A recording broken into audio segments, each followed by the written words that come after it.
When Mark Green arrived in the small town of Lakewood, he had no idea that his quiet, measured life would change forever. Lakewood seemed like one of those quiet places that people forget to put on the map. A broken road led to the only hotel on the outskirts of town, and all around were dense forests and silent lakes that reflected the gray sky. Mark was a private detective, and he was brought to Lakewood by the strange disappearance of several people. It would seem like a typical case, but something about this place alarmed him from the very beginning. The first night in the city was difficult. He woke up in a cold sweat from a nightmare in which he heard someone calling in the distance. The voice was low, like a whisper of the wind, and came from somewhere deep in the forest. At first, Mark tried to calm himself down, deciding that this was just a consequence of the stress of his new job. But this call was repeated the next night, and the third. Each time the voice grew louder, as if someone was approaching him, invisible but inescapable. On the fourth day, Mark decided to explore the forest. He took a compass, a map, and a flashlight with him, although the forest did not seem so frightening during the day. The trees stood tall and slender, their crowns almost completely blocking the light. A deep silence enveloped this forest, as if the world around had frozen in anticipation of something. Mark's steps echoed in the emptiness, and with each passing minute it seemed to him that someone was watching him.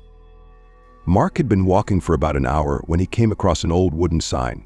It had words carved into it in long faded English: "Do not go beyond the edge." Under the sign, the ground was strewn with dry leaves, and behind it began a path leading deep into the forest. It was not on his map. It looked abandoned and wasn't marked as an official tourist area, but something drew Mark there. He followed the trail. Soon the forest became denser, and the sounds of the world disappeared altogether. The silence here was different. It pressed down, covering him like a heavy blanket. The lantern he held in his hand showed that further along the trail the trees became more twisted and mossy, as if the nature in this place had been forgotten and disfigured by time. Unexpectedly, he heard the call again, closer now but no more distinct. It was a low, drawn-out sound, not like the wind or animals. It was as if someone or something was calling his name. Mark. He froze, stopping in the middle of the trail. His heart began to beat faster, and his palms were covered in sweat.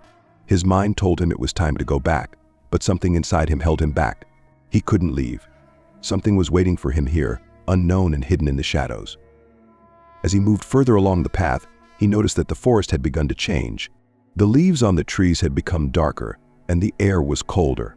The lantern began to flicker, as if something was interfering with its work, and then he saw it. A stone arch appeared in front of him, overgrown with ivy and moss. It stood in the middle of the forest, completely out of place. Strange symbols were carved into its surface, and the light from the lantern barely illuminated them. Mark took a step forward, touched the stone, and at that moment everything around him froze. There were no more sounds of the forest around him. The air was dead, and again that call, but now it came from behind the arch. Mark. He stepped through the arch, and the world around him changed. In an instant, day turned to night, and the forest was plunged into the deepest darkness. The lantern stopped working, and Mark was left alone in absolute darkness. But the darkness was not empty. He felt something moving nearby, something huge and ancient. It moved slowly, as if it were making its way through the very fabric of space. The shadows around him began to come to life, and figures began to emerge from them. They were people, but not alive. Their faces were twisted in pained grimaces, their bodies broken, as if their bones had been turned inside out. They reached out to him but did not touch, their fingers passing through him as if through fog. And then he saw her. A tall figure stood at the edge of the clearing, behind the trees. A woman with long black hair, her face hidden by a hood, but her eyes glowed with an icy light.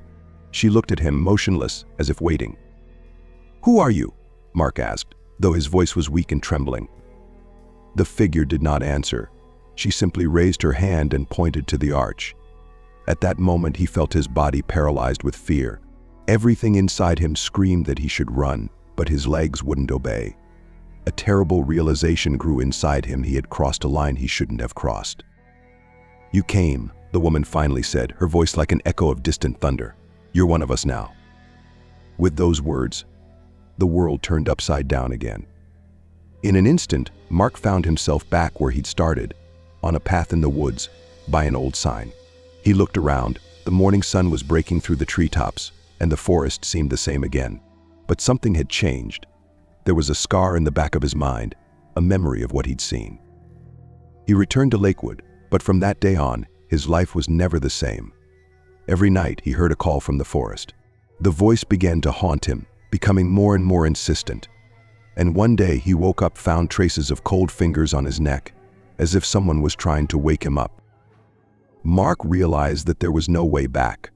The forest was calling him, pulling him, and one day he would find himself in front of that arch again to finish what he had started. This was not just an anomaly, not just a mystical place. This was his destiny.